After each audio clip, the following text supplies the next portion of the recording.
This is the CAPS C101 through the hole ratchet.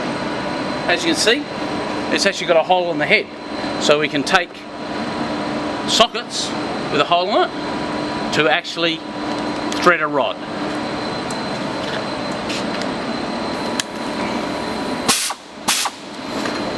And we can attach it on the bolt.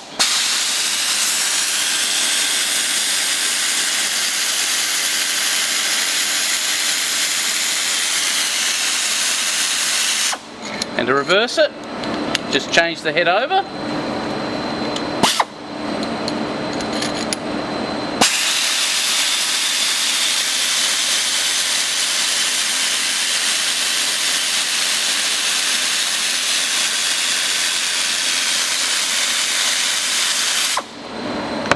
The kit comes complete with sockets from 8mm through to 21mm. Along with 1/4 inch adapter, 3/8 adapter, and a 1/2 inch adapter for your normal sockets, as well as all your screwdriver bits.